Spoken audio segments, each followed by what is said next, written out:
Hello everyone, welcome to easy for study.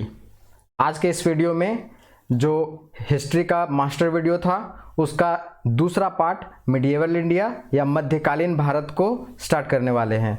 इसमें मुख्य रूप से दिल्ली सल्तनत और मुगल साम्राज्य, इन दोनों का जो कंप्लीट डिस्क्रिप्शन है या कंप्लीट डिटेल्स है इस वीडियो में बताने जा रहा हूँ। हालांकि मध्यकालीन भारत में अरबों द्वारा सिंध का विजय और तुर्कों का आक्रमण, इन दोनों चीज़ों को इंक्लूड करूंगा, लेकिन इसके बाद जो इन डेप्थ सीरीज आएगा इसमें बेसिकली दिल्ली सल्तनत और मुगल साम्राज्य को ही ठीक से एक्सप्लेन करने जा रहा हूं। तो चलिए शुरू करते हैं वीडियो को। जो दिल्ली सल्तनत है, ये इसका जो टाइम पीरियड है वो 1206 से लेकर के 1526 ईस्वी तक का पूरा टाइम पीरियड रहता है, ठीक है। और देखा जाए तो इसमें कुल 5 प्रमुख वंश हुए थे, ठीक है। टोटल 5, कौन कौन? गुलाम वंश, खिलजी वंश, तुगलक वंश, सैयद वंश और लोदी वंश। टोटल 5 वंश हुए थे जो 1206 से लेकर के 1526 ईस्वी तक शासन किए थे। तो सबसे पहले जो गुलाम वंश था, इसको स्लेव डायनेस्टी भी कहते हैं, 1206 से लेकर के 1290 ईस्वी तक रहता है। दूसरा है खिलजी, ठीक है। खिलजी जो है वो 1290 से लेकर के 1320 ईस्वी तक इसका शासनकाल रहता है। इसके बाद आएगा तुगलक का जो टाइम पीरियड है वो 1320 से लेकर के 1414 ईस्वी तक। फिर है सैयद वंश का जो टाइम पीरियड है वो आपका है 1414 से लेकर के 1451 ईस्वी तक। और जो लास्ट और अंतिम 5वां जो शासन वंश था वो लोदी वंश का था, जो 1451 से लेकर के 1526 ईस्वी तक शासन करता है, ठीक है। इसके बाद क्या होता है? बाबर 1526 में फर्स्ट बैटल ऑफ पानीपत, मतलब पानीपत की पहली लड़ाई में युद्ध करता है और जीतने के बाद मुगल साम्राज्य की स्थापना करता है। उसके बाद हम उसमें देखेंगे मुगल साम्राज्य में। तो हमारा ये जो 5 राजवंश है पूरा का पूरा शासन करेंगे दिल्ली सल्तनत में 1206 से लेकर के 1526 ईस्वी तक। चलिए आगे देखते हैं। ध्यान रखिएगा कि दिल्ली सल्तनत में जो सबसे लंबी अवधि तक जो शासन किया था वो था तुगलक वंश, ठीक है। तुगलक वंश का जो शासनकाल था ना, टोटल 94 साल रहा, मतलब 1320 से लेकर के 1414 ईस्वी तक तुगलक वंश जो है वो सबसे ज़्यादा समय तक ये वंश शासन किया था दिल्ली सल्तनत में। वहीं जो सबसे कम समय तक जो शासन किया ना दिल्ली सल्तनत में वो था खिलजी वंश। खिलजी वंश मात्र 30 साल तक शासन किया था दिल्ली सल्तनत पे, 1290 से लेकर के 1320 ईस्वी तक। आगे आते हैं। अब गुलाम वंश जो था, स्लेव डायनेस्टी, उसके प्रमुख शासक जो 1206 से लेकर के 1290 ईस्वी तक शासन किए थे। तो सबसे पहला जो था वो कुतुबुद्दीन ऐबक था। कुतुबुद्दीन ऐबक जो है वो 1206 से लेकर के 1210 ईस्वी तक शासन करता है, ठीक है। तो सबसे पहले यहाँ समझना होगा कि कुतुबुद्दीन ऐबक आया कहाँ से। ध्यान रखिएगा, कुतुबुद्दीन ऐबक एक स्लेव था, है ना, स्लेव था ये। और किसका था? तो मोहम्मद गौरी का। मोहम्मद गौरी का ये क्या था? स्लेव का मतलब होता है दास, इसीलिए इसको दास वंश भी कहते हैं या ममलूक वंश भी कहते हैं। ध्यान रखिएगा दोनों बात को। तो 1206 से लेकर के 1290 तक का जो दिल्ली सल्तनत का काल पीरियड रहा, वो जो सल्तनत सुल्तान जो थे वो गुलाम वंश के सुल्तानों के नाम से विख्यात हुए थे, ठीक है। इसमें से 1192 में कहानी इसका स्टार्ट करते हैं कि कुतुबुद्दीन ऐबक जो था वो कैसे यहाँ पर पहुंचा। 1192 ईस्वी में तराइन का दूसरा युद्ध होता है, जिसमें मोहम्मद गौरी और पृथ्वीराज चौहान जो है वो लड़ते हैं। इसमें क्या होता है कि मोहम्मद गौरी जीत जाता है, और जीतने के बाद क्या होता है ना कि वो वापस गजनी लौट जाता है। अब जब गजनी लौट जाता है तो यहाँ तो कोई शासन करेगा, तो ये क्या करता है ना, यहाँ पर अपना एक गुलाम होता है ना, अपना एक गुलाम होता है कुतुबुद्दीन ऐबक, उसको राजपाट जो है या सत्ता जो है उसको दे करके और उसके बाद यहाँ से वो निकल लेता है, ठीक है, कि यहाँ अब तुम शासन करो। और उसी के बाद से ये क्या होता है, गुलाम वंश का शासनकाल चालू हो जाता है। इसको गुलाम वंश इसलिए कहा जाता है क्योंकि ये जो पूरे के पूरे इस वंश में जो मुखिया होंगे ना या जो शासक होंगे ना, वो सारे के सारे गुलाम होंगे, चाहे वो कुतुबुद्दीन ऐबक हो, इल्तुतमिश हो, बलबन हो, है ना। तो ये सारे गुलाम हैं, इसीलिए इस वंश को ही गुलाम वंश नाम दिया गया है। 1206 ईस्वी में कुतुबुद्दीन ऐबक गद्दी पे बैठता है और भारत में तुर्क शासन की स्थापना करता है, ठीक है। ये इंपॉर्टेंट है, तुर्क शासन की स्थापना 1206 में कुतुबुद्दीन ऐबक के द्वारा, जो मोहम्मद गौरी का क्या था, गुलाम, ठीक है। आगे देखते हैं, कुतुबुद्दीन ऐबक जो था अपना दानी स्वभाव के लिए जाना जाता है, इसीलिए इसको हम लाख बख्श कहते हैं। देखिए, लाख मतलब होता है लाखों रुपया और बख्श मतलब होता है बख्शीश। जैसे हम लोग बड़े बड़े होटल में जाते हैं ना खाना खाने के लिए, तो वहाँ बख्शीश देते हैं ना, ठीक है, जो खिलाता है उसको वही है बख्शीश। तो ये बहुत ज़्यादा उदार प्रकृति का था, उदार स्वभाव का था, ये लाखों दान करने वाला था, इसीलिए कुतुबुद्दीन ऐबक को लाख बख्श भी कहा जाता है। ठीक है, आगे देखते हैं, कुतुबुद्दीन ऐबक जो था वो अपना राजधानी लाहौर को बनाता है। कुतुबुद्दीन का जो राजधानी है वो लाहौर को बनाता है। ठीक है, ध्यान रखिएगा इस बात को। इसके अलावे कुतुबुद्दीन ऐबक एक और काम करता है, कुतुब मीनार का निर्माण प्रारंभ करता है। किसके याद में, किसके सम्मान में? तो शेख कुतुबुद्दीन बख्तियार काकी के सम्मान में, और दिल्ली में ये शुरू करवाता है, लेकिन इसका काम कंप्लीट इल्तुतमिश करवाता है। ये याद रखिएगा, कुतुबुद्दीन ऐबक का दामाद और उसका दास इल्तुतमिश इस कुतुब मीनार के निर्माण को कंप्लीट करता है। स्टार्ट कराता है कुतुबुद्दीन ऐबक, लेकिन पूरा कराता है इल्तुतमिश। किसके याद में? शेख कुतुबुद्दीन बख्तियार काकी के याद में या उसके सम्मान में। ठीक है, आगे देखते हैं। 1210 ईस्वी, अभी मर जाएगा कुतुबुद्दीन ऐबक। क्या होता है ना, घोड़े से गिर करके इसकी मृत्यु हो जाती है। अब इसका एक अयोग्य पुत्र होता है आराम शाह, इसमें सुल्तान बनने का क्वालिटी नहीं होता है। उसके बाद भी क्या करता है, जबरदस्ती, अब ऑब्वियस सी बात है, राजा का बेटा है तो राजा बनेगा। आराम शाह सुल्तान तो बनता है, लेकिन क्या होता है, वहाँ के जो लोग होते हैं उसका विरोध उसको बहुत ज़्यादा सामना करना पड़ जाता है। बाद में इल्तुतमिश को बुलाया जाता है, और इल्तुतमिश जो है वो क्या करता है, यहाँ पर शासन करना शुरू कर देता है। आराम शाह को हरा करके मार डालता है इसको युद्ध में। ठीक है, अब इल्तुतमिश भी ध्यान में रखिएगा कि कुतुबुद्दीन ऐबक का दामाद रहता है, ठीक है, और दास भी रहता है। दोनों बात याद रखिएगा।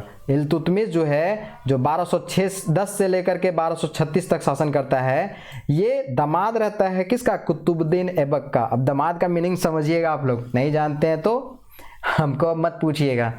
ठीक है, इल्तुतमिश 1210 से लेकर के 1236 ईस्वी तक। आगे आते हैं, कुतुबुद्दीन ऐबक, इसकी मृत्यु के बाद तुर्क अमीरों ने कुतुबुद्दीन ऐबक का अयोग्य पुत्र था, कौन? आराम शाह। बोले ना अभी कि जो वहां पर तुर्क अमीर थे उससे उसका बनने नहीं लगा था आराम शाह का, तो आराम शाह को हटा करके उसका गुलाम और दामाद देखिए है ना, इल्तुतमिश को सुल्तान बनाया गया। ठीक है, आगे देखते हैं। इल्तुतमिश को ही दिल्ली सल्तनत का वास्तविक संस्थापक अथवा प्रथम वैध सुल्तान माना जाता है। क्यों? क्योंकि 1229 ईस्वी में इसको खलीफा से मान्यता मिल गई थी। ध्यान रखिएगा, खलीफा से मान्यता मिलने वाला दिल्ली सल्तनत का पहला जो शासक था वो इल्तुतमिश था। ध्यान रखिएगा, 40 विश्वास पात्रों का एक समूह भी बनाया था, ऐसे गुलाम ही थे जिसको कहते थे तुर्काने चहलगामी। इंपॉर्टेंट है, ध्यान में रखिएगा, और ये लोग महत्वपूर्ण पदों पर ये लोग काम करता था। ठीक है, ये तुर्कान, ये चहलगामी जो था वो इल्तुतमिश के द्वारा बनाया गया था। 40 विश्वास पात्रों का समूह था। ठीक है, राजधानी कुतुबुद्दीन ऐबक कहाँ रखा था? लाहौर में। और इल्तुतमिश क्या करता है, लाहौर से दिल्ली इसको स्थानांतरित कर देता है। और ध्यान रखिएगा, इल्तुतमिश इक्ता प्रथा शुरुआत करता है। इक्ता को अक्ता भी कहते हैं, ध्यान रखिएगा। इक्ता प्रथा इल्तुतमिश के द्वारा, और जो कुतुबुद्दीन के द्वारा स्टार्ट किया गया था ना कुतुब मीनार का निर्माण, उसको पूरा कराने का भी काम इल्तुतमिश के द्वारा ही किया जाता है। ठीक है, इसके अलावे रुकनुद्दीन फिरोज, इल्तुतमिश की मृत्यु के बाद इसका बेटा है रुकनुद्दीन फिरोज, सुल्तान बनता है, जिसने मात्र 7 महीने ही शासन किया था। और क्या होता है ना कि ये भी अयोग्य रहता है। ठीक है, इसमें ये अयोग्य रहता है, लेकिन इल्तुतमिश की बेटी रहती है रजिया सुल्तान, उसमें योग्यता रहता है, तो वो क्या करती है कि सत्ता पर काबिज हो जाती है। और रजिया सुल्तान का जो टाइम पीरियड है ना वो 1236 से लेकर के 1240 ईस्वी तक रहता है। रजिया सुल्तान दिल्ली सल्तनत की प्रथम और अंतिम महिला सुल्तान है। ध्यान रखिएगा, दिल्ली सल्तनत में सोचिए कि जिस समय पुरुषों का प्रधान राष्ट्र था, महिलाओं का स्थिति बहुत ज़्यादा अच्छा नहीं था, फिर भी रजिया सुल्तान ने उस समय क्या की थी, सुल्तान का पद धारण की थी। और जो वहाँ पे पुरुष प्रधान सत्ता पर काबिज हो गई थी महिला, तो इसका ही परिणाम होता है कि बहुत लंबे समय तक ये शासन नहीं कर पाती है। 1236 से 1240 देख लीजिए कि मात्र 4 साल तक शासन करती है, और 4 साल के शासन में ही इसको क्या कर दिया जाता है, हत्या कर दी जाती है। आगे देखते हैं, इल्तुतमिश ने वास्तव में रजिया को ही अपना उत्तराधिकारी मनोनीत किया था, लेकिन क्या था ना कि तुर्क अमीर जो थे इल्तुतमिश के बेटे रुकनुद्दीन फिरोज को सुल्तान बनाया। देखिए क्या है, फादर को पता है कि उसका बेटा योग्य है या नहीं, तो इल्तुतमिश को पता था कि रुकनुद्दीन फिरोज सही से शासन नहीं कर सकता, लेकिन जो रजिया है, रजिया के पास उतना क्वालिफिकेशन है, उतना उसके पास एबिलिटी है कि वो कर सकती थी, इसीलिए उसको बना दिया जरूर था, लेकिन वो तुरंत काबिज नहीं हो सकी। बाद में वो जब रुकनुद्दीन फिरोज को हटा करके और फिर रजिया जो है वो क्या करती है, सुल्तान बनती है। ठीक है, आगे आते हैं। रुकनुद्दीन फिरोज को 1236 में आप पदस्थ करती है और ये सुल्तान बनती है। ठीक है, और एक बात और याद रखिएगा, इसमें बहुत ही इंपॉर्टेंट है, जो उस समय महिलाओं का स्थिति पहले बताया कि बहुत ही खराब था, उतना ज़्यादा स्थिति बढ़िया नहीं थी। तो सोचिए कि पर्दा प्रथा जो था ना उसको त्याग कर और रूढ़िवादी और कट्टरपंथी अमीरों और उलेमाओं के साथ वो बैठा करती थी, और इन सब चीज़ों से उन कट्टरपंथी जो अमीर थे, उलेमा थे, जो रूढ़िवादी लोग थे, उन लोगों को अच्छा नहीं लगा और इसका विरोध सहना पड़ा किसको, रजिया को। और इस विरोध में क्या हुआ, कभी कभी विद्रोह भी हो गया, और इसी विद्रोह में एक विद्रोही था जिसका नाम था अल्तुनिया। अल्तुनिया जो था एक विद्रोही था, इसके शासनकाल में अल्तुनिया एक विद्रोही था, और ये क्या किया था ना कि विद्रोह कर दिया था रजिया के अगेंस्ट में। तो रजिया क्या करती है ना, इसे शादी कर लेती है। अब शादी कर लेती है तो शादी करने के बाद उसकी तो पत्नी बन गई। अब ऑब्वियस सी बात है, अल्तुनिया जो है फिर विद्रोह बंद कर देता है, लेकिन प्रॉब्लम ये होता है कि अल्तुनिया और रजिया दोनों को हत्या कर दी जाती है और ख़त्म हो जाता है इसका यहाँ पर शासनकाल। रजिया के बाद इस वंश का कोई योग्य शासक नहीं हुआ। रुकनुद्दीन महमूद बलबन के सहयोग से, इसके बाद बलबन भी ध्यान रखिएगा, ये भी दास है। ठीक है, बलबन के संरक्षण में 20 वर्ष तक शासन करता है रुकनुद्दीन महमूद। लेकिन एक समय ऐसा आता है कि 1265 में नसीरुद्दीन की मृत्यु के बाद बलबन स्वयं को दिल्ली का सुल्तान घोषित कर देता है और फिर शासनकाल चालू हो जाता है बलबन का। तो यहाँ पर शुरू किए किससे, कुतुबुद्दीन ऐबक से, फिर मेनली इल्तुतमिश और फिर रजिया सुल्तान, उसके बाद बलबन, क्योंकि बीच में जो आए हैं अधिकारी शासक वो योग्य नहीं है, अयोग्य हैं। ठीक है,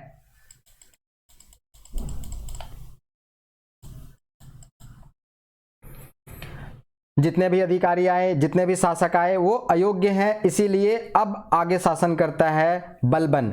बलबन का जो शासनकाल है वो 1265 से लेकर के 1287 ईस्वी तक चलता है, और गयासुद्दीन बलबन जो है वो इल्तुतमिश का गुलाम होता है। इल्तुतमिश खुद गुलाम होता है कुतुबुद्दीन ऐबक का, है ना, जो सुल्तान बनने से पहले कई वर्षों तक इल्तुतमिश का जो पौत्र है नसरुद्दीन मोहम्मद, इसका नायाब रहकर शक्ति का संकेंद्रण अपने हाथ में कर चुका होता है ना, ये उसके संरक्षण में शासन करता है। जो नासिरुद्दीन महमूद है ना, नासिरुद्दीन महमूद जो है वो बलबन के संरक्षण में रह करके और शासन करता है, और बलबन क्या करता है, शक्ति का संकेंद्रण कर लेता है अपने हाथों में, और फिर क्या करता है, पूरा का पूरा दिल्ली सल्तनत पे अपना कब्जा जमा लेता है बलबन। बलबन दिल्ली सल्तनत का एक ऐसा शासक हुआ जो विस्तृत रूप से अधिकार और पद का प्रयोग किया। ठीक है, और बलबन जो है वो सुल्तान को का जो पद था ना उसको बहुत ही प्रमुखता दिया, बहुत ही वैल्यू उसका बढ़ाया। इसके अलावे ब्लड और आयरन का जो पॉलिसी था ना उसको भी ये फॉलो किया था। देखिए, ब्लड और आयरन का पॉलिसी जर्मनी का बिस्मार्क है, याद रखिएगा, ये वहाँ पर वर्ल्ड वार के टाइम का पीरियड चल रहा है, उस समय ब्लड एंड आयरन पॉलिसी लेके आता है। यहाँ पर बलबन रक्त और लौह की नीति अपनाता है। इसका तात्पर्य ये हुआ कि इसके समय पीरियड में अगर कुछ भी अनुशासनहीनता होती है तो उसका वो शक्ति का प्रयोग करके और उस चीज को वो दबा देगा। यही होता है ब्लड और आयरन पॉलिसी, यानी रक्त और लौह की नीति। ठीक है, आगे आते हैं। बलबन ने कठोर अनुशासन पद की प्रतिष्ठा, उच्च वर्गों को प्राथमिकता, इन सब बातों पे विशेष ध्यान दिया था, और यही कारण था कि कहता था कि मैं जब भी किसी निम्न परिवार के व्यक्ति को देखता हूं तो मेरे शरीर का नाड़ियां क्रोध से उत्तेजित हो जाती है, यानी कि उसके नर्व में जो ब्लड है, सर्कुलेशन, वो बहुत तेजी से होने लगता है और बहुत गुस्सा आता है जब बलबन किसको देखता है, तो गरीब परिवार के लोगों को। ठीक है, आगे आते हैं। बलबन ने सिजदा और पैबोस दो प्रथा बनाया था। देखिए सिजदा क्या है, सिजदा है सुल्तान के सामने हाथ बांधकर जोड़ करके झुकना, और पैबोस का मतलब होता है सुल्तान के पैर को चूमना।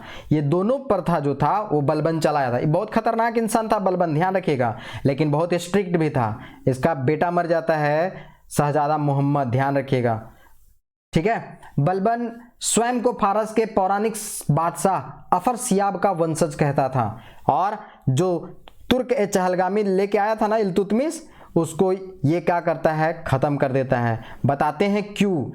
इल्तुतमिश जो था ना वो लेके आया था सत्ता को सुदृढ़ता प्रदान करने के लिए, ठीक है।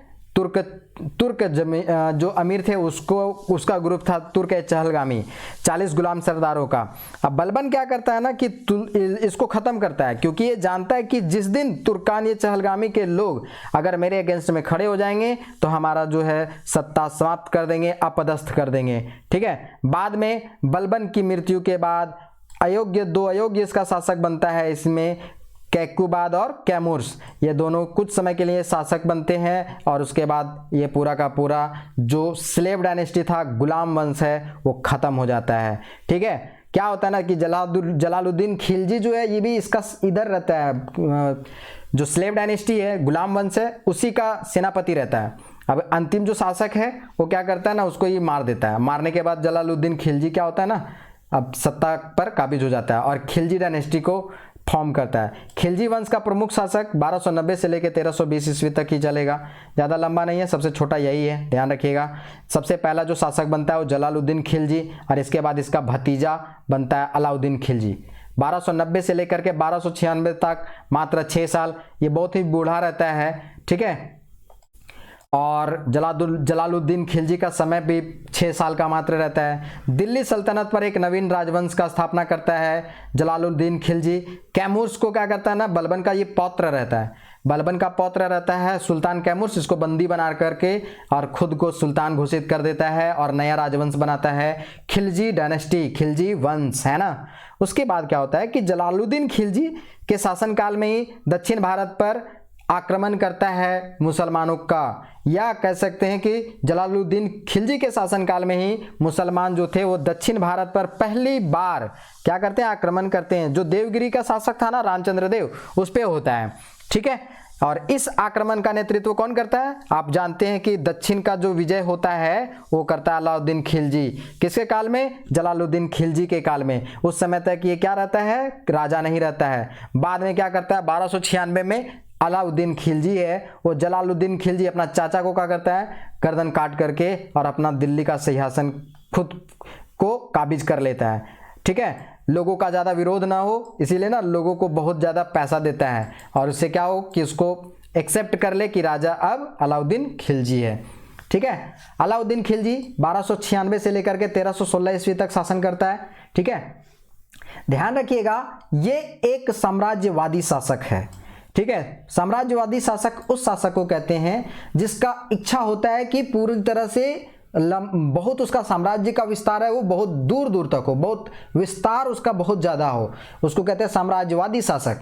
और इसी कारण से ये विश्व विजयी का सपना देखता है। सिकंदर द्वितीय का इसको उपाधि दिया गया है, ये उपाधि खुद भी धारण करता है सिकंदर द्वितीय। विश्व विजेता बनने के चाह में अलेक्जेंडर द ग्रेट जो सिकंदर है वो चलता है ना, लेकिन वो बन नहीं पाता है। ठीक उसी तरह दूसरी बार भारत में अलाउद्दीन खिलजी भी सिकंदर के जैसा क्या करना चाहता है, विश्व विजेता बनना चाहता है, लेकिन इसकी सपना जो है सपना ही रह जाता है, ये भी नहीं कर पाता है। अलाउद्दीन खिलजी का प्रशासन न्याय और उलेमा वर्ग के प्रभाव से एकदम अलग था, ध्यान रखिएगा। यानी कि धर्म और राजकारी को उलेमा के प्रभाव से अलग कर दिया था, क्योंकि इससे क्या होता है कि शासन प्रशासन में प्रॉब्लम हो सकता था। इससे बचने के लिए उलेमा वर्ग को शासन प्रशासन में राज्य के कार्यों में हस्तक्षेप को नहीं आने देना चाहता था, नहीं आने देता था, ठीक है, अलग रखा था। आगे देखते हैं।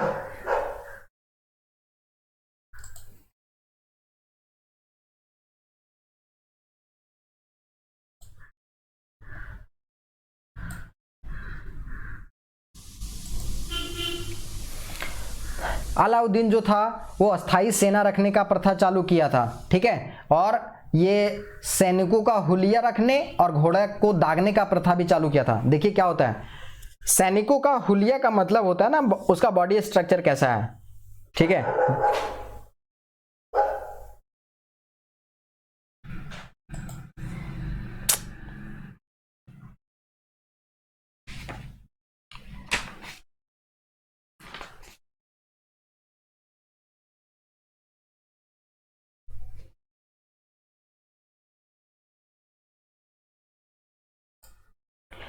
अलाउद्दीन खिलजी जो है वो अस्थायी सेना रखने का प्रथा चालू करता है और सैनिकों का हुलिया रखना और घोड़ा को दागने का प्रथा शुरू करता है, ठीक है, जिससे कि पहचान बना रहे। सैनिकों का हुलिया मतलब उसका स्ट्रक्चर, अस्थायी सेना रखना और घोड़ा को दागने का प्रथा, ये सब चीज़ें क्या करता है अलाउद्दीन खिलजी के द्वारा चालू किया जाता है। अलाउद्दीन खिलजी जो है वो कहाँ का अभियान करता है, तो गुजरात का, चित्तौड़ का, रणथंभौर का, मालवा का, ठीक है। इसके अलावे देवगिरी, वारंगल और पांड्य ये सब दक्षिण में थे, वहाँ पर भी जाकर के क्या करता है अब उस क्षेत्र को जीत जाता है।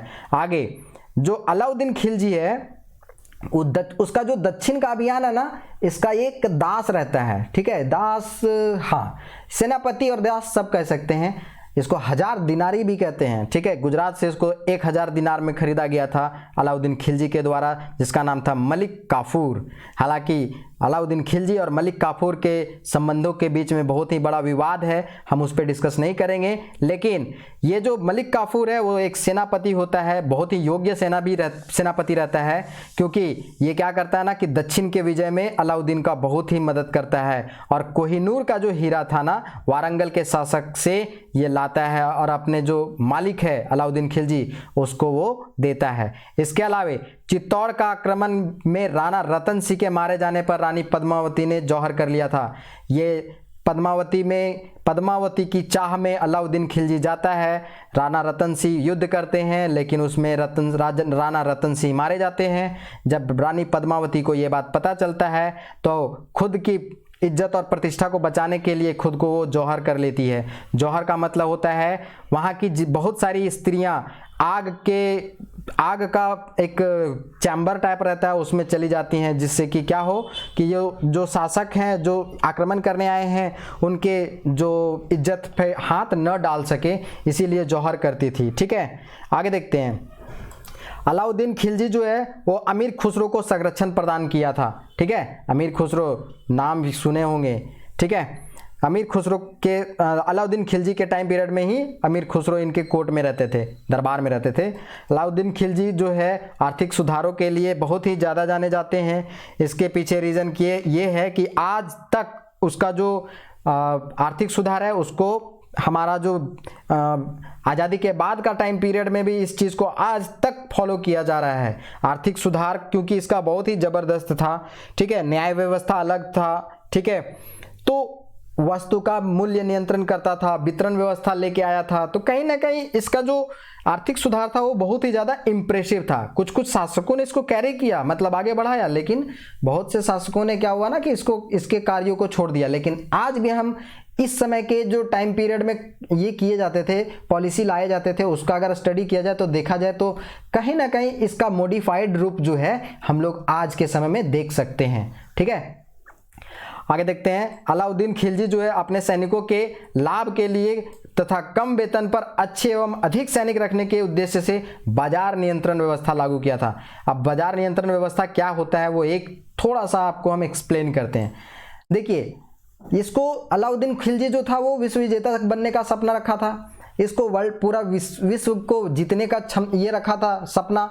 अब होगा क्या कि इसके लिए इसको सैनिक चाहिए तो उसको वेतन देना पड़ेगा, तो वेतन देना पड़ेगा तो खर्च ज़्यादा बढ़ेंगे। इसीलिए क्या किया था ना, बाजार नियंत्रण व्यवस्था लागू कर दिया था कि जो वस्तु का कीमत है ना उस पर अगर कंट्रोल किया जाए तो सैनिक को कम वेतन भी देंगे तो वो आसानी से बढ़िया जिंदगी जी लेगा और बाकी जो प्रजा है उसको भी खुशी मिलेगी।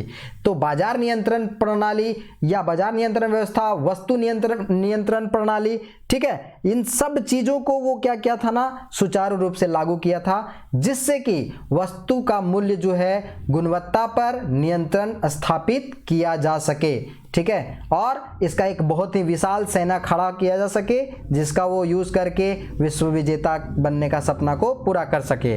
आगे अलाउद्दीन खिलजी ने उपज का 50% के रूप में क्या लेता था, कर लेता था प्रारंभ में, ठीक है। अब इसके बाद अलाउद्दीन खिलजी के बाद आता है मुबारक शाह खिलजी। मुबारक शाह खिलजी का टाइम पीरियड रहता है 1316 से लेकर के 1320 ईस्वी तक। ध्यान रखिएगा ये स्वयं को खलीफा घोषित करता है, लेकिन एक और चीज ध्यान में रखिएगा कि अलाउद्दीन खिलजी के द्वारा ये जो लाया गया था ना आर्थिक सुधार, इसको सारा का सारा आर्थिक सुधार को खत्म कर देता है और जागीर प्रथा को प्रारंभ करता है मुबारक शाह खिलजी। हालांकि 1320 ईस्वी में मुबारक शाह की हत्या करके खुसरो खां, ठीक है, क्या करता है, दिल्ली का सुल्तान बनता है, ठीक है। और इसके बाद इसके आगे जितने भी शासक हुए वो अयोग्य हो जाते हैं।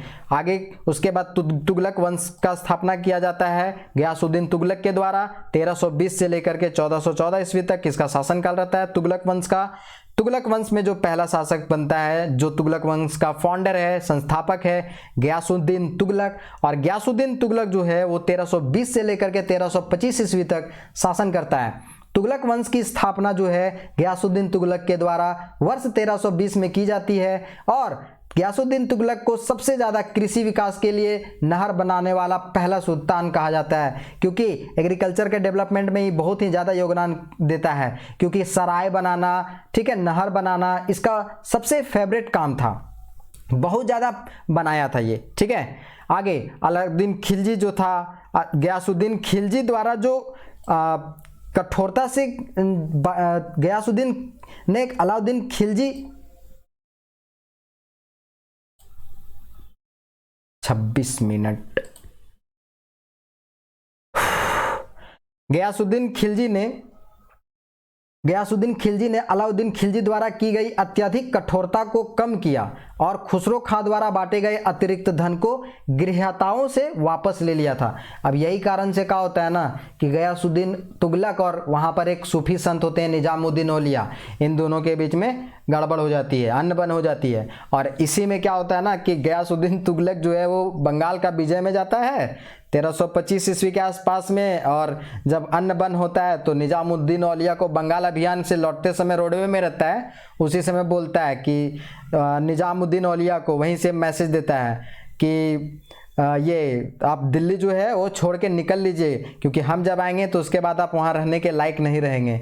तो क्या होता है ना कि निजामुद्दीन औलिया जो थे वो क्या बोलते हैं, हनुज दिल्ली दूरस्थ, ठीक है, सर दिल्ली अभी दूर है, इस बात को ध्यान रखिएगा, ये इंपॉर्टेंट है। कौन बोला था, निजामुद्दीन औलिया बोला था। किसको बोला था, गयासुद्दीन तुगलक को बोला था। दोनों बात याद रखिएगा। उस समय कौन, गयासुद्दीन तुगलक कहाँ था, बंगाल अभियान से लौट रहा था। अब क्या होता है ना, जौना खान बनाता है, बंगाल अभियान करने गया था गयासुद्दीन तुगलक, तो उसका बेटा रहता है जूना खान, ठीक है, यही बनता है बाद में आगे जाकर के सरदार मुखिया, यानी कि अगला वंश का ये नेक्स्ट जो शासक बनता है वो यही बनता है जूना खान, नाम चेंज करके। तो गयासुद्दीन तुगलक जब बंगाल विभाजन से लौटते रहता है 1325 ईस्वी में, तो क्या करता है, एक महल बनाता है। महल बनाता है तो उसमें क्या होता है ना कि हाथियों का भगदड़ हो जाता है, और उसी में दब करके गयासुद्दीन तुगलक की मृत्यु हो जाती है और निजामुद्दीन औलिया बच जाता है। नहीं तो अगर निजामुद्दीन उस समय तक गयासुद्दीन तुगलक अगर दिल्ली आ जाता तो निजामुद्दीन औलिया को वहाँ दिल्ली छोड़ करके भागना पड़ता, ठीक है। इसके बाद आगे जूना खान जो है वो शासक बनता है। जो मोहम्मद बिन तुगलक है यही है जूना खान, ठीक है, ध्यान रखिएगा, इसका दूसरा नाम है जूना खान। और 1325 ईस्वी में गयासुद्दीन तुगलक जो बंगाल अभियान से लौटता है जीत करके, लेकिन क्या होता है कि वो वहाँ पे मारा जाता है, ठीक है, और अकाल मृत्यु के कारण मृत्यु के बाद मोहम्मद बिन तुगलक शासक बनता है। 1325 से लेकर के 1351 तक शासन करता है ये, ठीक है। ये भी बहुत ही महत्वाकांक्षी, तार्किक और जिद्दी और जल्दबाज, इन सब चीज़ों से इसको नवाजा जाता है। रीजन क्या है आगे बताएंगे इसका। ये बहुत ही यूनिक शासक रहा है दिल्ली सल्तनत का। सबसे मूर्ख भी कहा जाता है, पढ़ा लिखा मूर्ख कहा जाता है। इतना सारा कार्य करता है लेकिन एक को में सफल नहीं होता है। क्या करेगा, तो सबसे पहले दोआब में कर वृद्धि करेगा 1325 ईस्वी में, और उसी समय क्या लग जाता है, अकाल हो जाता है। फिर क्या करता है कि राजधानी परिवर्तन करता है 1326 ईस्वी में दिल्ली से दौलताबाग, ठीक है, दिल्ली से वही दौलताबाग को देवगिरी भी कहते हैं। तो दौलताबाग करता है तो क्या होता है ना कि वहाँ पर इतना अराजकता फैल जाता है, वापस फिर उसको परिवर्तन करना पड़ता है। सॉरी दोस्तों, थोड़ा तबीयत मेरा ख़राब है, लेकिन फिर भी मैं पढ़ा रहा हूँ, आवाज़ में थोड़ी गड़बड़ आपको फील हो सकती है, इसके लिए मैं माफ़ी चाहूँगा।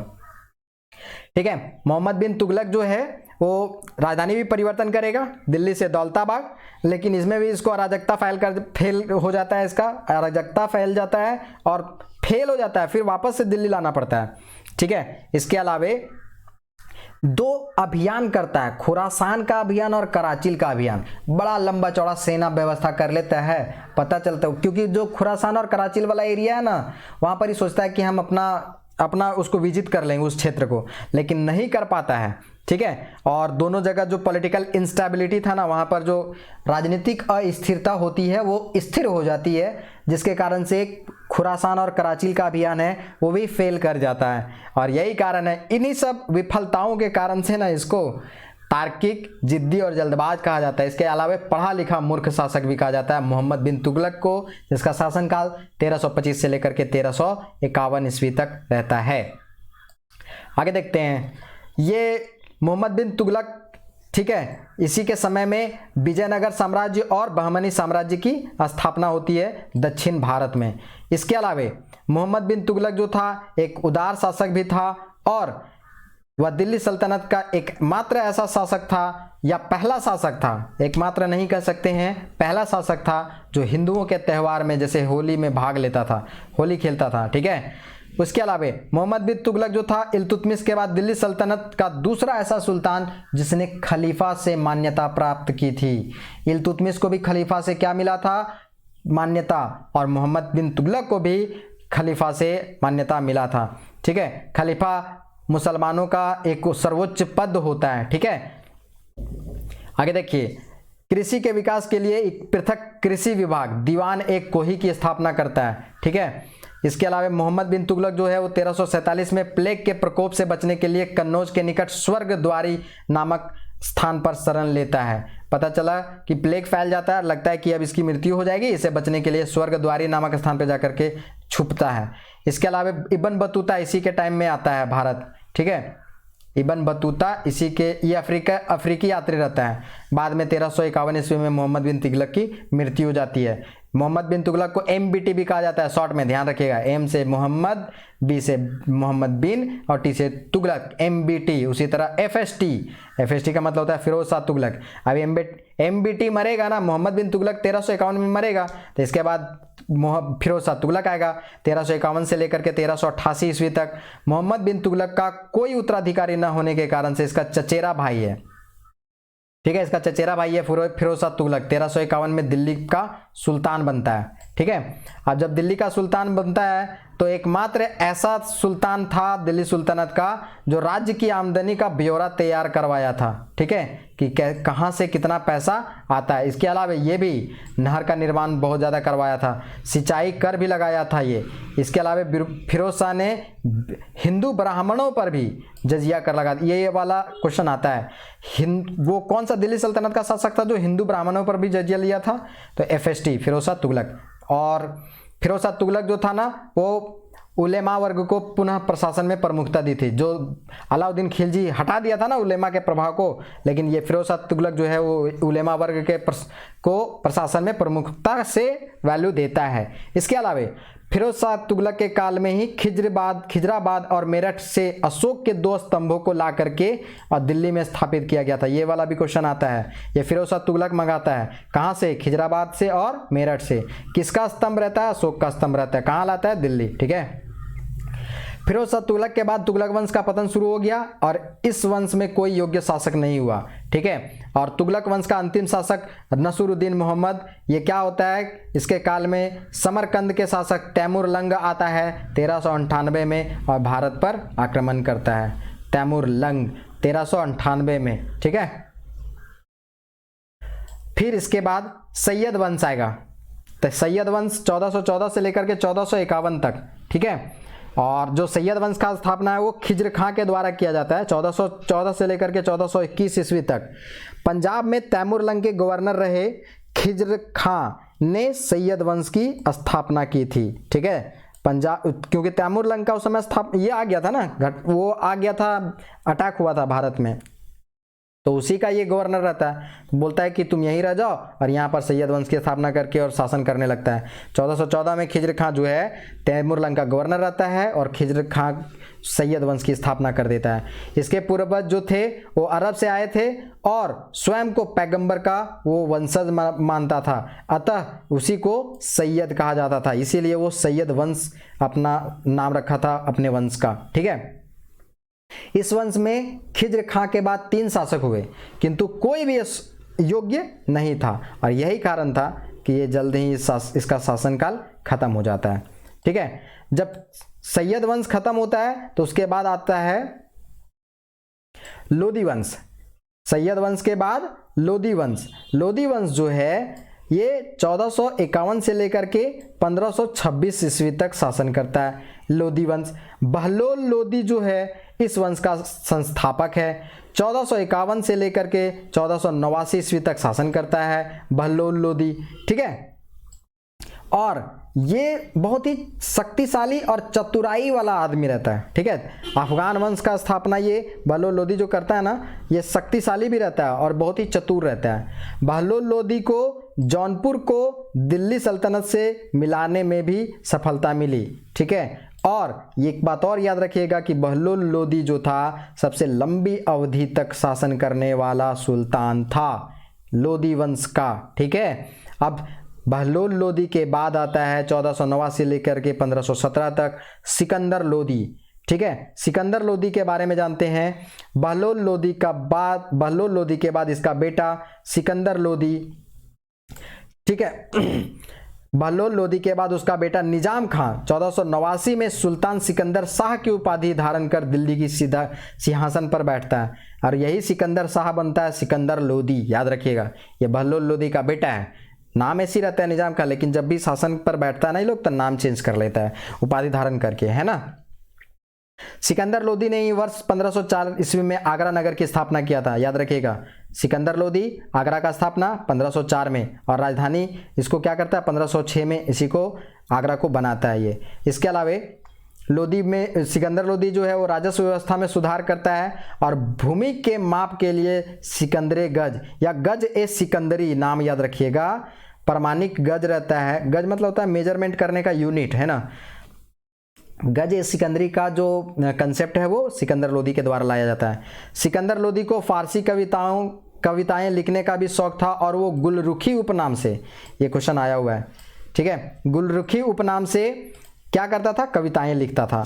सिकंदर लोदी के बाद इसका पुत्र इब्राहिम लोदी 1517 से लेकर के 1526 तक शासन करता है और राजा बनता है, शासक बनता है। और 1526 में बाबर आता है और इब्राहिम लोदी को हरा करके और ये करता है, मुगल साम्राज्य की स्थापना कर देता है, ठीक है। इब्राहिम लोदी के दरबार में अफगान परंपरा के विरुद्ध अत्यधिक कठोर अनुशासन को लागू किया गया था, ठीक है। जबकि आपको पता है कि अफगान शासक जो थे वो उदार और सहिष्णु थे, ठीक है। इब्राहिम के इसी व्यवहार के कारण से बहुत सारे लोग जो थे वो क्या थे, नाराज थे। और पंजाब का जो गवर्नर था ना, ठीक है, पंजाब का गवर्नर था दौलत खां लोदी, और इब्राहिम का लोदी का चचा आलम खां लोदी, ये दोनों मिल करके अब बाबर को क्या करता है, निमंत्रण भेजता है कि भारत आओ, अटैक करो इब्राहिम लोदी पे और यहाँ पर क्या करो, शासन करो, ठीक है। देखिए इसके पीछे का जो रीजन था ना, वो सोचा कि बाबर जो है लूटपाट करके चला जाएगा और शासन करेंगे हम लोग, ये दोनों मिलके, दौलत खां लोदी और इब्राहिम लोदी का चचा आलम खां लोदी, ठीक है। पंजाब का गवर्नर दौलत खां लोदी और इब्राहिम लोदी का चाचा जो आलम खां लोदी है, ये सोचा ये लोग दोनों कि बाबर अटैक करेगा, इब्राहिम लोदी के साथ सत्ता को कमज़ोर कर देगा, और कमज़ोर करने के बाद यहाँ से मार के चला जाएगा, फिर हम लोग शासन करेंगे। लेकिन होता है उल्टा, आता है बाबर, लूटता भी है और अपना एक साम्राज्य स्थापित कर देता है, मुगल साम्राज्य, और इन लोग दोनों का जो सपना था उस पर पानी फेर देता है, ठीक है।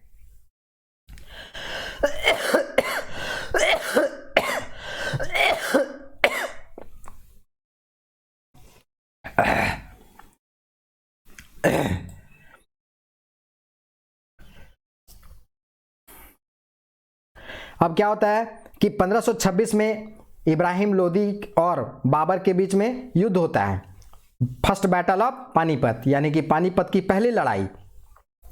अब पानीपत की पहली लड़ाई में क्या होता है ना कि बाबर जीत जाता है और इब्राहिम लोदी हार जाता है, जो यहाँ दिल्ली सल्तनत का मुखिया रहता है, ठीक है, मतलब लोदी वंश का।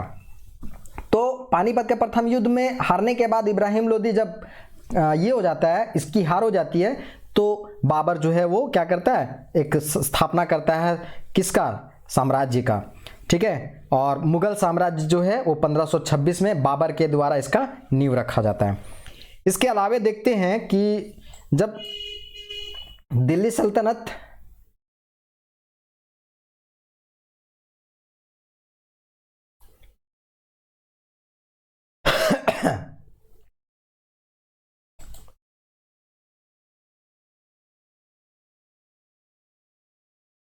दिल्ली सल्तनत के समय में ही बहुत सारे प्रांतीय राजवंश भी होते हैं, उसके बारे में भी थोड़ा सा डिस्कस कर लेते हैं, ठीक है, क्योंकि उस समय इसी का पार्ट है ये।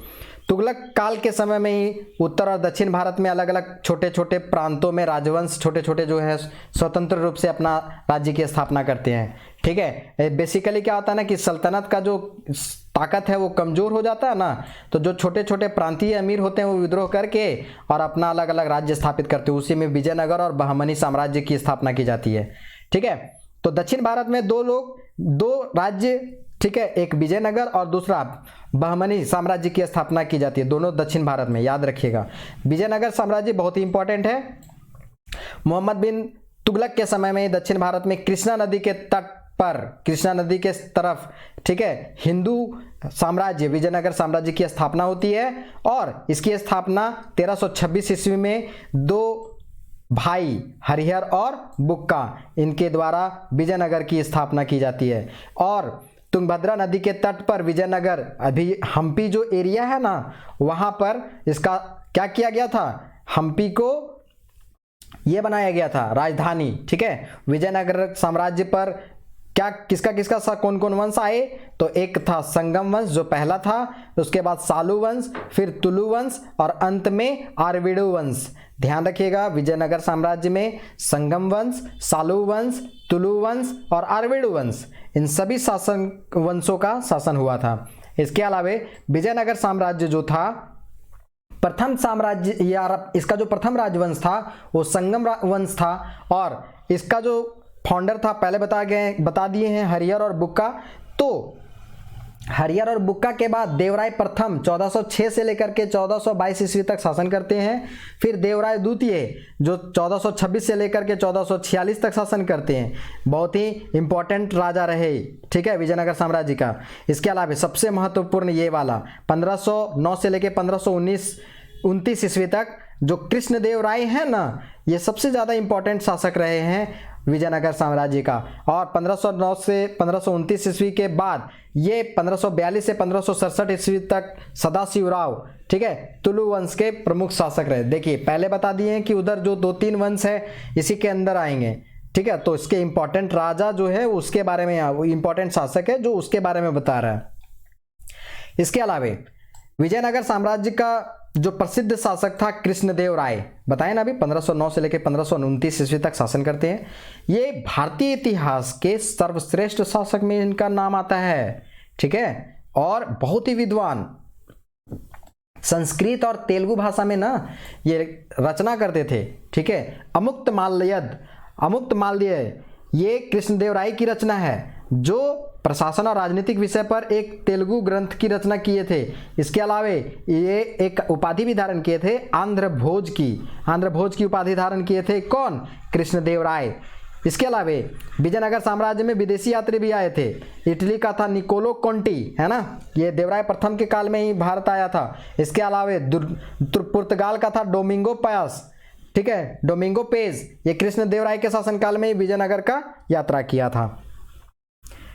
आगे आते हैं, वेदों के जो प्रसिद्ध भाष्यकार हैं, ठीक है, जिनका नाम है विद्वान सायन और माधव विद्यारण्य, विजयनगर साम्राज्य में ही थे, ठीक है। ये दोनों नाम याद रखिएगा, विद्वान सायन और माधव विद्यारण्य, ये विजयनगर साम्राज्य से ही बिलोंग करते थे।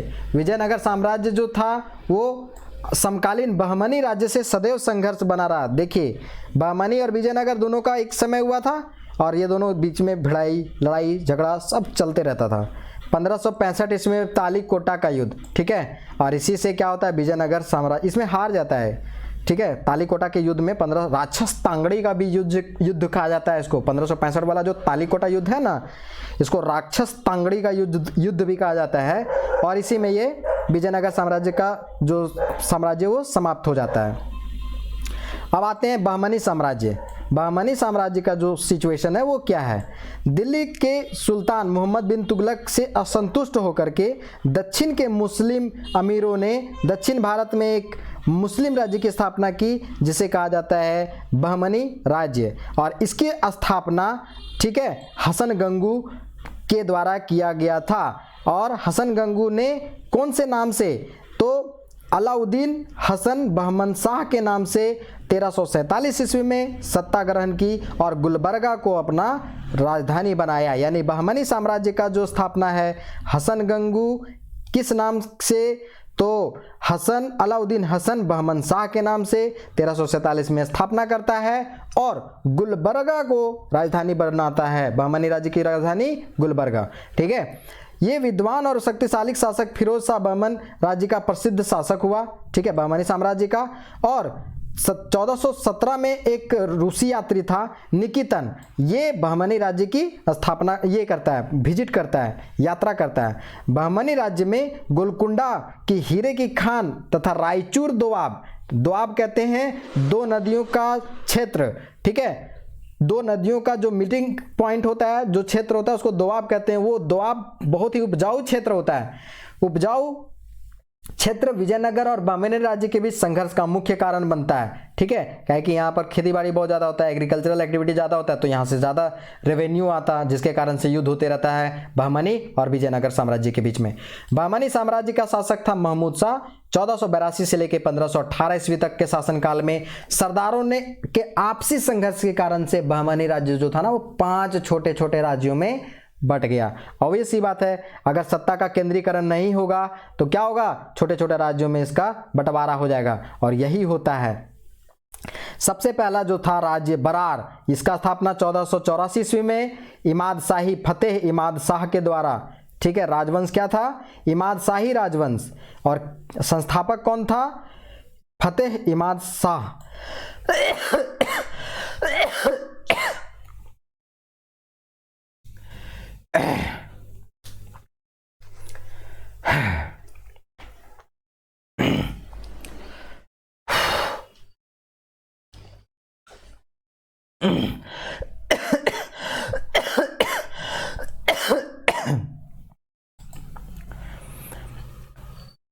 बरार के बाद दूसरा जो है वो है बीजापुर।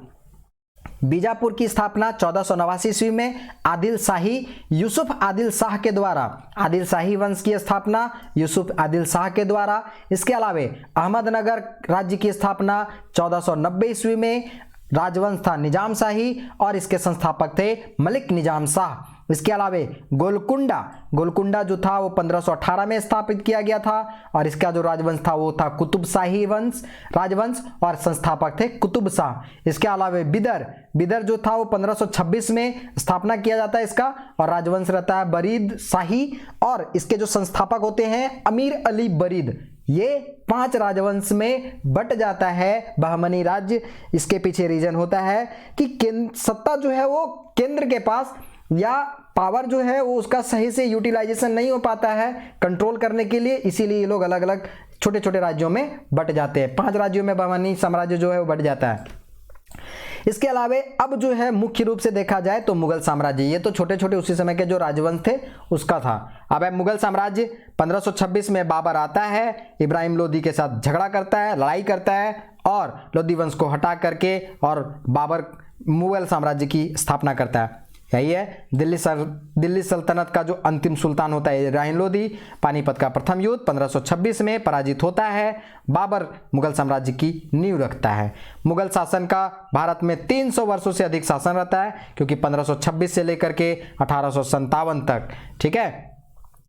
परंतु इसमें केवल 181 वर्ष लगभग 1526 से लेकर 1707 ईस्वी तक का समय ही मुगलों के वैभव, जो ग्रेट मुगल होते हैं ना, उसका टाइम पीरियड रहता है, क्योंकि इसके बाद सब अयोग्य या किसी तरह से, ठीक है, शासन करते हैं। आगे देखते हैं।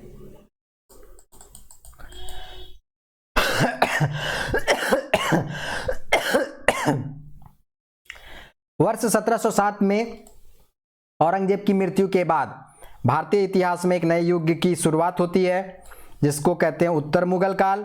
और इस काल में 1707 से लेकर 1857 तक के जो पीरियड है ना, उत्तर मुगल काल में सब के सब अयोग्य शासक होते हैं, मतलब किसी तरह अंग्रेजों के दया भाव पे निर्भर करते हैं उनकी जिंदगी, है ना, तो वो हालत हो जाता है। मुगल वंश का अंतिम जो शासक होता है बहादुर शाह द्वितीय, 1857 की क्रांति में इसको मुखिया बना दिया जाता है, इसको धर के, और उसके बाद इसको निर्वासित रंगून भेज देता है पकड़ के, और वहाँ पर 1862 ईस्वी में इसकी मृत्यु हो जाती है और भारत में मुगल साम्राज्य की पूरी तरह से समाप्ति हो जाती है। ठीक है, ये इंपॉर्टेंट है।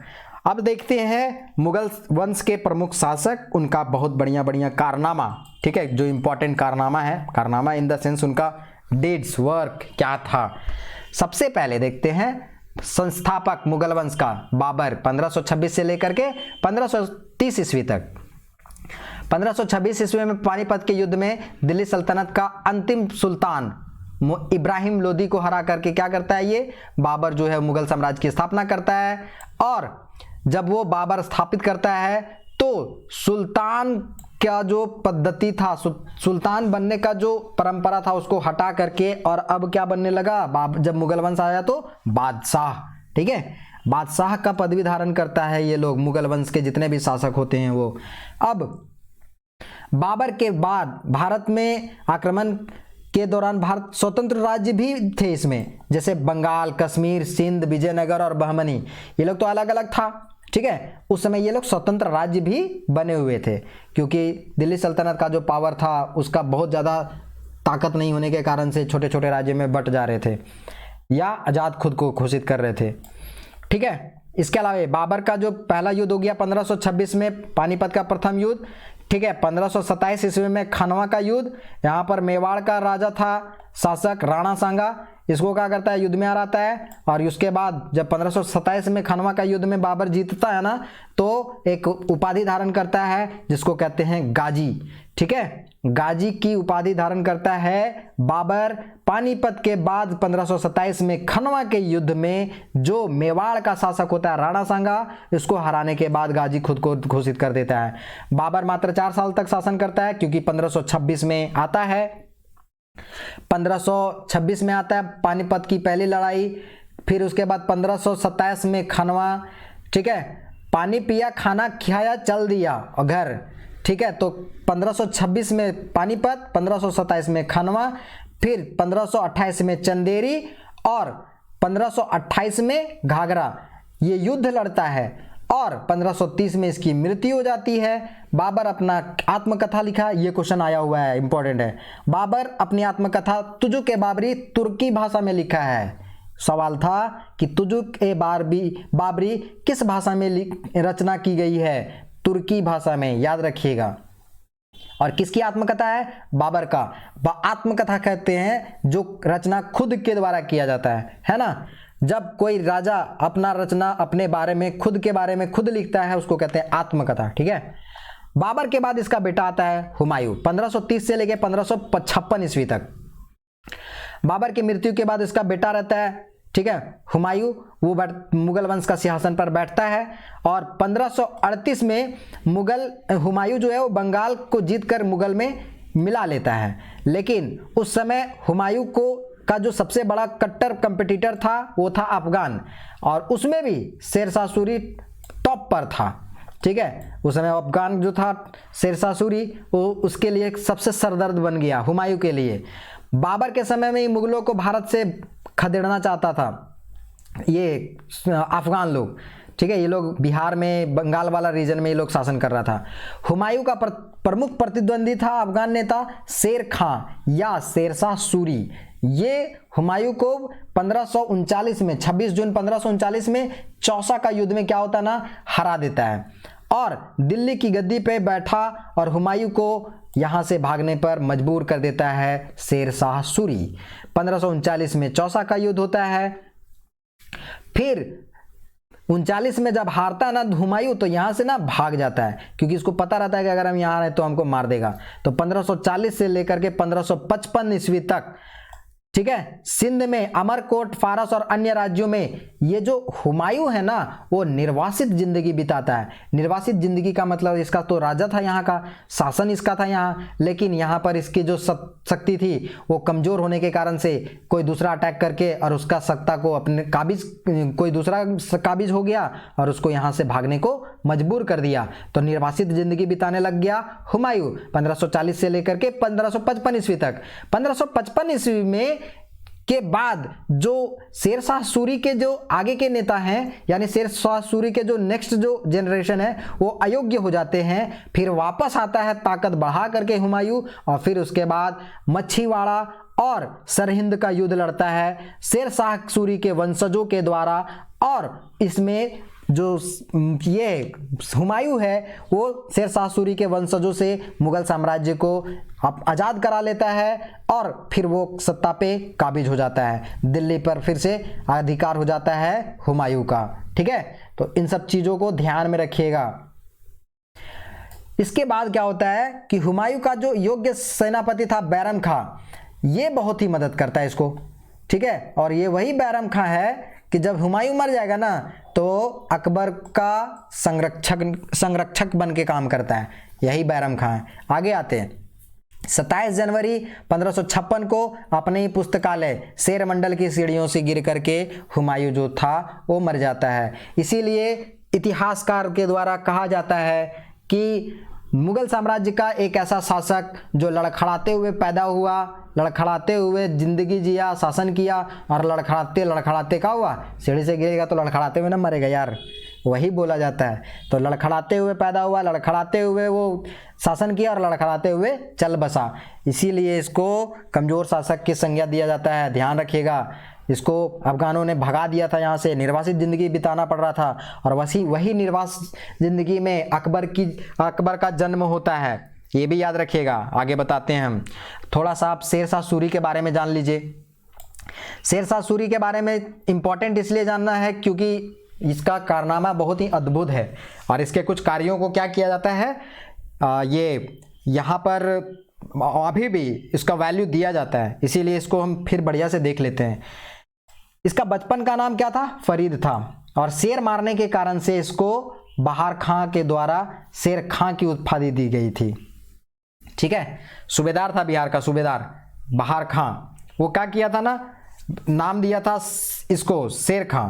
किसको, शेर शाह सूरी को, क्योंकि ये क्या किया था, शेर खां या शेर शाह सूरी बाघ को मारा था।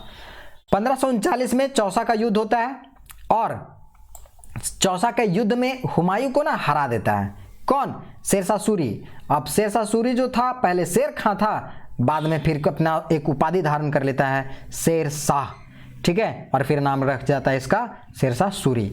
दिल्ली की गद्दी पे 67 वर्ष की आयु में 1540 के आसपास में बैठता है और मुगल साम्राज्य का नींव को उखाड़ करके फेंक देता है और एक नया राजवंश सूरवंश की स्थापना करता है, जिसे द्वितीय अफगान की भी संज्ञा दी जाती है। ठीक है, इंपॉर्टेंट है, ध्यान रखिएगा।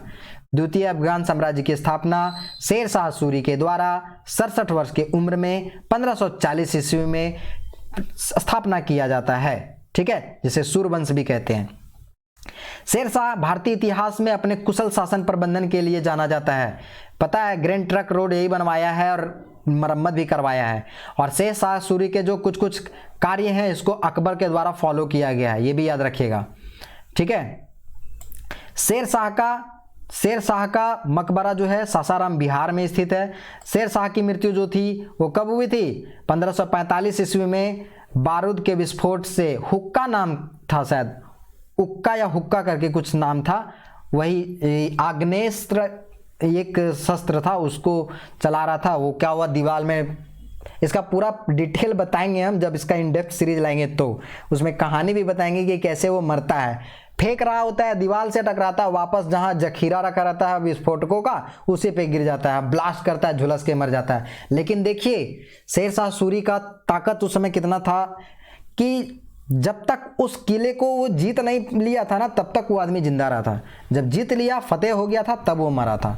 थोड़ा इसका जो डिटेल कहानी ना, वो जब इसका इन डेप्थ सीरीज लाएंगे ना तो उसमें ज़रूर बताएंगे। अभी क्योंकि हम एक आउटलाइन कर रहे हैं तो अभी बहुत ज़्यादा हम एक्सप्लेन करने लगेंगे तो बहुत ज़्यादा हेक्टिक हो जाएगा, आपके लिए कॉम्प्लिकेटेड हो जाएगा। इसीलिए हम अभी थोड़ा लाइटली जो इंपॉर्टेंट चीज़ें हैं मैं बस उस पर फोकस कर रहा हूँ। ठीक है, आगे देखते हैं। शेर शाह की मृत्यु के बाद सूर्यवंश का शासन 1555 ईस्वी तक हुमायूं द्वारा पुनः शासन बनने तक क्या करता है, चालू किया जाता है, रखा जाता है। उसके बाद फिर तो हुमायूं आकर के शासन करता है। 1555 में क्या होता है, मर जाता है हुमायूं, और उसके बाद 1556 से लेकर के 1605 ईस्वी तक शासन करता है अकबर, हुमायूं का बेटा। यही वो बच्चा है अकबर जो निर्वासित जिंदगी इसका बाप जी रहा होता है और वहाँ पर इसका जन्म होता है। जब कहा जाता है कि जब विकट परिस्थितियों में किसी का जन्म हो और वो विकट परिस्थितियों में पलता बढ़ता है ना, तो उसमें विलक्षण बुद्धि आ जाता है। वही अकबर में विलक्षण बुद्धि आ गया था। ठीक है, अकबर का जो जन्म है वो 15 अक्टूबर 1542 ईस्वी में हुमायूं के निर्वासन काल में, ठीक है, अमरकोट के राणा वीरसाल के दुर्ग में हुआ था। बताए थे ना कि हुमायूं जब निर्वासन का जिंदगी जी रहा था तो अमरकोट का राजा था, वहां पर राणा वीरसाल, उसके किला में 15 अक्टूबर 1542 को अकबर का जन्म होता है और विकट परिस्थिति में इसका जन्म हुआ है, तो ये विलक्षण होगा। देखिए कैसे, आगे बताएंगे। हुमायूं की मृत्यु के बाद अकबर जो था वो बहुत कम उम्र का था, मात्र 14 साल का बच्चा था।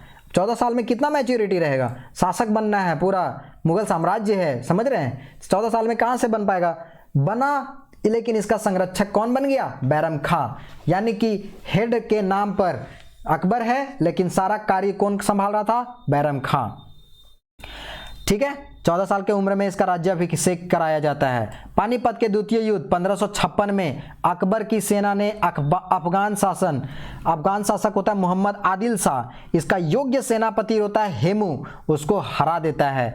और अकबर ने दक्षिण भारत के भी बहुत से राज्यों को भी विजित किया था, जैसे दौलताबाग 1599 में जाकर विजित किया था, अहमदनगर 1600 ईस्वी के आसपास में। ठीक है, तो इन सब जगहों पर ही क्या किया था, अकबर विजित किया था इन सब क्षेत्रों को। ठीक है, अकबर अपनी धार्मिक सहिष्णुता के लिए विख्यात था। अकबर जो था धार्मिक सहिष्णुता के लिए विख्यात था और 1582 ईस्वी में एक नया धर्म लेके आता है, दीन ए इलाही। ठीक है, जो सभी धर्मों का जो अच्छे अच्छे एलिमेंट थे, तत्व थे, उसको मिला के बनाया गया था, दीन ए इलाही। इंपॉर्टेंट है 1582 ईस्वी में। ठीक है, आगे आते हैं।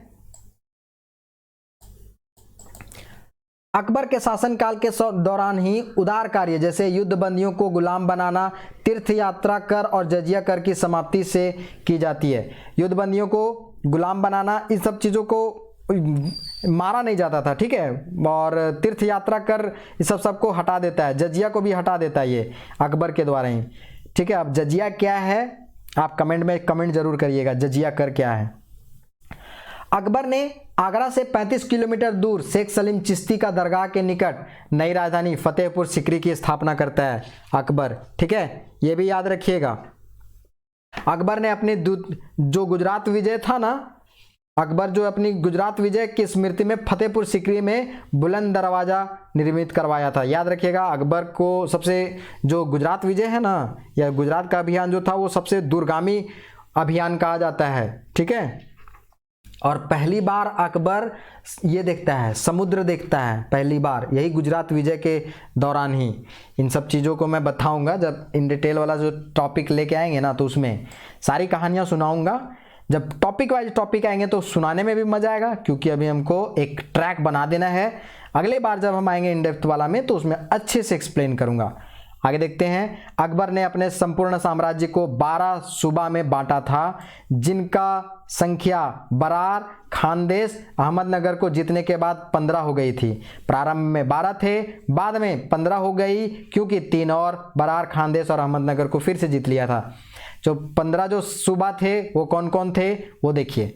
पहला है बंगाल, दूसरा है बिहार, तीसरा है इलाहाबाद, चौथा है अवध, फिर है आगरा, फिर है मालवा, फिर है अहमदाबाद, फिर है दिल्ली, ठीक है, दिल्ली भी इसका सूबा था। ठीक है, इसके बाद अजमेर, लाहौर, उसके बाद मुल्तान जो आज के पाकिस्तान वाला पार्ट है, काबुल, बरार, अहमदनगर, खानदेश। ठीक है, इन सब पूरा का पूरा 15 जो था सूबा उसमें बटा हुआ था। आगे आते हैं, अकबर ने 1573 से 1574 ईस्वी में मनसबदारी प्रथा की शुरुआत की थी। मनसबदारी प्रथा है, ठीक है, इसको डिटेल में पढ़ाएंगे मनसबदारी प्रथा क्या होती थी। आगे, अकबर ने 1575 ईस्वी में फतेहपुर सिकरी में इबादत खाना की शुरुआत की थी, जहां पर सभी धर्मों के विद्वानों का वार्तालाप अकबर क्या करता था, सुनता था। ये क्या करता था ना, विद्वानों को वहां पर और ये कराता था, बहस कराता था, जैसे हम लोग ग्रुप डिस्कशन कैसे करते हैं उसी तरह वो वार्तालाप कराता था। ठीक है, और सुनता था। इसी के कंसेप्ट से आया था ये दीन इलाही कि जो अच्छी अच्छी चीज़ें थी वो यहीं से निकाला था। 1576 ईस्वी में अकबर का जो सेनापति था मान सिंह और मेवाड़ का शासक था महाराणा प्रताप, इन दोनों के बीच में हल्दी घाटी का युद्ध होता है। एक बात और याद रखिएगा, 1576 हल्दी घाटी का युद्ध, महाराणा प्रताप वर्सेस अकबर का सेनापति मान सिंह, है ना। और अकबर जो है वो मेवाड़ पर अधिकार न कर सका, क्योंकि जीतने के बाद भी, ठीक है, क्योंकि ये राजपूताना थे ना मेवाड़ वाले, महाराणा प्रताप नहीं कर पाते हैं। आगे आते हैं, अकबर के दरबार में 9 रत्न रहते थे। ये सवाल आता है यहाँ से, 9 रत्नों का कंसेप्ट थोड़ा सा देखिएगा। जैसे अब्दुल रहीम खान खाना, ये अच्छे से समझिएगा इनका, ये बैरम खां का पुत्र था। कौन बैरम खां, समझिए, वही बैरम खां जो संरक्षक बना था अकबर का। जब 14 साल की उम्र में इसके फादर हुमायूं की मृत्यु हो जाती है अकबर के फादर का, तो बैरम खां संरक्षक बनता है और उसी का बेटा रहता है अब्दुल रहीम खान खाना। तो वहीं पे क्या करता है, वो बन जाता है कोर्ट का आदमी, मतलब दरबार में ही रहने लगता है। फारसी, तुर्की और हिंदी भाषा का ये विद्वान था और एक कुशल सेनापति भी था। अकबर इसे खाना खाना की उपाधि से विभूषित किया था। अब्दुल रहीम तो था ही नाम, खाना खाना का क्या था, उपाधि दिया था अकबर। बाबर की आत्मकथा तुजुक ए बाबरी का तुर्की से फारसी में अनुवाद यही अब्दुल रहीम खाना खाना किया था। ठीक है, अब है राजा मान सिंह, ये याद रखिएगा, ये थोड़ा इंपॉर्टेंट है क्योंकि अकबर का जितना भी अभियान हुआ था उसमें सबसे ज़्यादा इंपॉर्टेंट रोल यही राजा मान सिंह किया था। ठीक है, साम्राज्य विस्तार में बहुत बड़ा योगदान है। बीरबल वाकपटुता के लिए जानते हैं, हाजिर जवाबी था ये। टोडरमल भूमि व्यवस्था, ठीक है, दहसाला पद्धति नाम याद रखिएगा, टोडरमल के द्वारा ही दिया गया था ये कंसेप्ट। भूमि व्यवस्था का सुधार का जनक माना जाता है उस समय। आगे आते हैं, मुल्ला दो प्याजा। मुल्ला दो प्याजा, यह ना खाना में प्याज खूब खाता था ये लोग, अनियन। यह प्याज का अत्यधिक प्रेमी था, इसीलिए इसको मुल्ला दो प्याजा कहा की उपाधि दी गई थी। और अपनी तीक्ष्ण बुद्धि और वाकपटुता के लिए भी जाना जाता था। तानसेन, तानसेन का तो नाम सुने होंगे, संगीतज्ञ और राजकवि था अकबर का। फैजी साहित्यकार था और राजकवि ये भी था अकबर का। अबुल फजल, अबुल फजल जो था ना, अकबरनामा का नाम सुने होंगे, ये रचना है। अकबरनामा और आइन ए अकबरी, इसकी 2 प्रमुख कृतियां हैं अबुल फजल की। और हकीम हुकाम का नाम सुने होंगे, अकबर का पाठशाला का प्रधान अधिकारी था हकीम हुकाम। ठीक है, ये थे 9 रत्न जो इम्पोर्टेंट कोर्ट के लोग थे ना, उसमें से इन लोग का नाम आता था। रत्नों में नाम याद आता, याद रखा जाता है इस सबको। अब आगे आगे हैं, अकबर के बाद अकबर का पुत्र जहांगीर आता है। 1605 से लेकर के 1627 ईस्वी तक ही शासन करता है। ध्यान रखिएगा कि अकबर का जो पुत्र जहांगीर है, इसका जो जन्म है सेम शेख सलीम चिश्ती के खानकाह में फतेहपुर सिकरी में हुआ था, इसीलिए जहांगीर का बचपन का नाम सलीम रखा गया था। शेख सलीम चिश्ती सूफी संत और इसका जहांगीर का नाम सलीम। ठीक है, सलीम जिसका जहांगीर बाद में नाम पड़ा था, इसका अकबर के विश्वास पात्र विद्वान अब्दुल रहीम खान खाना के संरक्षण में इसका शिक्षा दीक्षा हुआ था। ठीक है, और अब्दुल रहीम खान खाना क्यों देख रहे हैं कि उसके फादर अब्दुल रहीम खान खाना के फादर बैरम खां अकबर का संरक्षक, उसी तरह यहाँ पर ये रहेगा शिक्षा का अधिकारी। क्लियर है। आगे सलीम ने अपने पिता अकबर के विरुद्ध भी विद्रोह किया था 1599 से 1604 ईस्वी में, ठीक है। और बाद में 1602 ईस्वी में इसने अकबर के सलाहकार अबुल फजल की हत्या करवा दी थी। यही है सलीम। ये लोग सत्ता के लालच में अपने फादर तक के साथ विद्रोह करता था, सोच लीजिए। हालांकि ये सीन आज भी है, कोई बहुत बड़ी बात नहीं है। आगे, बादशाह बनने के बाद 1605 ईस्वी में जहांगीर को भी अपने पुत्र खुसरो के विद्रोह का सामना करना पड़ा था। अब ये खुद किया था तो इसको भी करना किया, इसका बेटा भी किया। ऑब्वियस की बात है कि आप जैसा करोगे वही देखेगा आपका नेक्स्ट जनरेशन, और वही आप उसी तरह का बिहेव करेगा, ठीक है। खुसरो को शरण देने के कारण से जहांगीर क्या करता है, सिख गुरु अर्जुन देव की हत्या करवा देता है। अब जो इस विद्रोह करता है खुसरो, ठीक है, और विद्रोह करता है तो जा करके चला जाता है अर्जुन देव के पास खुसरो। अब ये देख लेता है जहांगीर, जहांगीर कहता है कि अर्जुन देव को मार दो, ठीक है। इस तरह से अर्जुन देव की हत्या जहांगीर के द्वारा की गई थी, खुसरो को संरक्षण देने के कारण से। विद्रोह करके भागा था खुसरो अर्जुन देव के पास, ठीक है। और उस समय जो सिख गुरु थे वो उदार प्रवृत्ति के थे, रख लिए, लेकिन उसका परिणाम भुगतना पड़ गया उनको। सन 1616 में अब्दुल रहीम खाना के नेतृत्व में बीजापुर और गोलकुंडा पर विजय जहांगीर की प्रमुख उपलब्धि थी, है ना। इसके अलावा जहांगीर के शासनकाल में ही कला और साहित्य का काफ़ी विकास हुआ था, ठीक है। जहांगीर जो है वो कला का भी और साहित्य का भी प्रेमी था, और तुजुक ए जहांगीर अपना आत्मकथा लिखा है जहांगीर, ठीक है। तुजुक ए जहांगीर चित्रकला प्रेमी जहांगीर के दरबार में कई हिंदू और मुस्लिम चित्रकार थे, ठीक है। और जहांगीर ने सूरदास को अपने दरबार में आश्रय दिया था। सूरदास की जो जो प्रसिद्ध रचना है ना, उसका नाम क्या है, सूरसागर। तो सूरदास किसके यहाँ रहते थे, जहांगीर के दरबार में, और सूरदास का रचना है सूरसागर। जहांगीर की पत्नी नूरजहां, ठीक है, नूरजहां का उस पर काफी प्रभाव था। जहांगीर के जीवन के अंतिम 14 वर्ष नूरजहां ही सत्ता का केंद्र रही, ठीक है। प्रभाव आ जाता है। आगे 1627 में जहांगीर की मृत्यु हुई और लाहौर में उसका दफनाया गया, और वहीं उसका क्या है, मकबरा है। यानी जहांगीर का टाइम खत्म। आगे आते हैं, कुछ इंपॉर्टेंट मुगल बादशाह हैं, और इसके जो मकबरा है वो कहाँ है वो ध्यान में रखिएगा। जैसे बाबर का मकबरा जो है वो कहाँ है, काबुल अफगानिस्तान में। हुमायूं का दिल्ली में मिलेगा, हुमायूं टॉम्ब। अकबर का सिकंदरा आगरा उत्तर प्रदेश में। जहांगीर का लाहौर पाकिस्तान में। इसके अलावा शाहजहां का ताजमहल, वो तो जान ही रहे होंगे, इतना बड़ा है। औरंगजेब का दौलताबाग औरंगाबाद में, ठीक है, औरंगजेब का। इसके अलावा देखते हैं जहांगीर के शासनकाल में ही इंग्लैंड मतलब यूनाइटेड किंगडम के सम्राट जेम्स प्रथम ने कैप्टन हॉकिंस कहते हैं, 1608 में भारत भेजा था, और भारत में कुछ व्यापारिक सुविधाएं इसको मिल गया था। तो यहाँ से सवाल क्या बनता है ना कि कैप्टन हॉकिंस जो था वो किसके शासनकाल में आया था, तो जहांगीर के शासनकाल में आया था। कौन भेजा था, तो इंग्लैंड का जो सम्राट था जेम्स प्रथम, उसके द्वारा भेजा गया था। जहांगीर के बाद अब आगे आते हैं, उसका बेटा आएगा शाहजहां। 1627 से लेकर के 1658 ईस्वी तक शासन करता है। जहांगीर का बचपन का नाम क्या था, खुर्रम, है ना। जहांगीर का बेटा शाहजहां का बचपन का नाम खुर्रम था, और इसका जन्म होता है 1592 ईस्वी में, ठीक है। 1592 में जहांगीर का बेटा शाहजहां का जन्म होता है, जिसका बचपन का नाम खुर्रम था। शाहजहां अपने सभी भाइयों एवं प्रतिद्वंदियों को हराकर 24 फरवरी 1628 ईस्वी में आगरा में सिंहासन पर बैठता है, और 1612 ईस्वी में शाहजहां का विवाह होता है। ध्यान रखिएगा, नूरजहां की भतीजी रहती है बानू बेगम, उसी से बाद में इसी का नाम क्या हो जाता है, मुमताज महल के नाम से विख्यात होता है।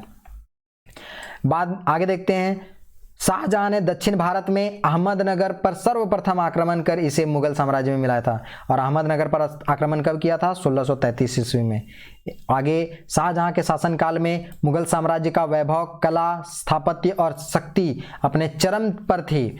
यही कारण है कि शाहजहां का काल को मुगल काल का स्वर्ण युग कहा जाता है, ठीक है। और इसके काल में ही दिल्ली का लाल किला, जामा मस्जिद और अपनी पत्नी के याद में, मुमताज महल के याद में ताजमहल का निर्माण कराता है शाहजहां। ठीक है, यूं ही नहीं कहा जाता है जहां शाहजहां का टाइम पीरियड को मुगल काल का स्वर्ण काल, इसके पीछे भी कारण है। शाहजहां के बड़े पुत्र दारा शिकोह, ये बहुत ही इंपॉर्टेंट है, भागवत गीता का फारसी भाषा में अनुवाद करवाया था। इसके अतिरिक्त दारा का सबसे महत्वपूर्ण काम क्या था? वेदों का संकलन कराना। ठीक है, हालांकि दारा शिकोह का खोजा जा रहा है क्या मकबरा कि कहाँ है, क्योंकि ये मतलब सहिष्णु शासक था। ठीक है, कट्टर नहीं था, सहिष्णु था। ठीक है, इसीलिए देख रहे हैं भागवत गीता का ये फारसी में अनुवाद करा रहा है, वेदों का संकलन कर रहा है, सहिष्णुता इसमें ज़्यादा थी। तो इसको जहाँ सब मुगल बादशाह का किया गया था ना, दफनाया गया था, वहाँ इसको नहीं रखा गया, इसको साइड में कर दिया गया है। तो खोजा गया था, कमेटी बिठाई गई थी भारत सरकार के द्वारा, हालांकि मिल गया है, दिल्ली में ही है। शाहजहां के जीवन के अंतिम वर्षों में उसके पुत्रों के बीच उत्तराधिकार के लिए युद्ध प्रारंभ होता है और शाहजहां दारा को बादशाह बनाना चाहते थे, क्योंकि वो सहिष्णुता था उसमें, वो जानता था शाहजहां कि दारा शिकोह जो है अच्छे से शासन कर लेगा। लेकिन क्या होता है ना कि जो युद्ध होता है, धर्मट का युद्ध होता है 1658 ईस्वी में, 1658 ईस्वी में धर्मट का युद्ध होता है। उसमें दारा शिकोह और औरंगजेब भिड़ जाते हैं और इसमें क्या होता है कि दारा शिकोह हार जाता है, औरंगजेब जीत जाता है और औरंगजेब फिर शासन करने लग जाता है।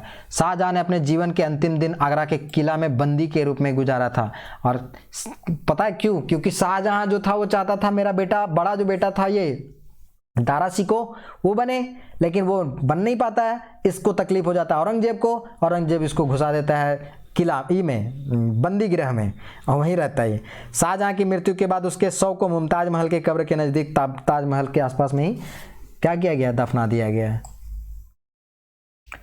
शाहजहां के शासनकाल में कला और संस्कृति जो थी वो उच्च स्तर पर थी, जिसके कारण मुगल इतिहास में प्रसिद्ध है और सांस्कृतिक गतिविधियों के विकास के इस भारतीय इतिहास का द्वितीय क्लासिक युग, ठीक है, गुप्त साम्राज्य के बाद शाहजहां के समय काल को कहा जाता है। तो यहाँ से एक इम्पॉर्टेंट क्वेश्चन बनता है कि द्वितीय क्लासिक युग किसके शासनकाल में? तो मुगल बादशाह शाहजहां के शासनकाल में द्वितीय क्लासिक युग। पहले कौन था? पहला क्लासिक युग कौन था? तो गुप्त साम्राज्य। ठीक है, शाहजहां के बाद इसका नेक्स्ट जो बेटा है, इसका जो बेटा है औरंगजेब शासन करता है 1658 से लेकर के 1707 ईस्वी तक। ठीक है, ये उत्तराधिकार का युद्ध जो है ना वो जीत जाता है। 1658 में बोले ना कि वो बनता है, ये धर्मट का युद्ध लड़ता है दारा शिकोह के साथ और उसका ना गर्दन काट देता है दारा शिकोह का। औरंगजेब बहुत कट्टर था ये औरंगजेब खतरनाक कट्टर था, जिसके कारण से उसका, और वो सहिष्णु था दारा शिकोह, गर्दन काट देता है और उसके बाद अपने आप को 21 जुलाई 1658 को मुगल साम्राज्य की गद्दी पे बैठ जाता है। देखिए आगे लिखा हुआ है, कट्टर रूढ़िवादी सुन्नी मुसलमान था। ठीक है, ट्रेडिशनल सोचता था, ये रूढ़िवादी था। वह शाहजहां के काल में 1636 से लेकर 1644 तक दक्षिण का सूबेदार के रूप में औरंगाबाद में रहा था और वो औरंगाबाद जो था ना दक्षिण सूबे की राजधानी थी। ठीक है, मुगलों की। इसके अलावा सम्राट बनने के बाद दो बड़ा युद्ध लड़ा था। पहला था बीजापुर और गोलकुंडा के विरुद्ध, और बीजापुर गोलकुंडा के साथ और दूसरा मराठा के साथ। औरंगजेब को भी मराठा लोग बड़ी परेशान किया था, खतरनाक वाला। ठीक है, इसका भी जब मराठा पढ़ाएंगे ना तो वहां पर आपको उसको थोड़ा सा एक्सप्लेन करेंगे। नाक में दम करके रख दिया था मराठा। बीजापुर को 1686 ईस्वी में और गोलकुंडा को 1687 ईस्वी में मुगल साम्राज्य में मिला लिया गया था।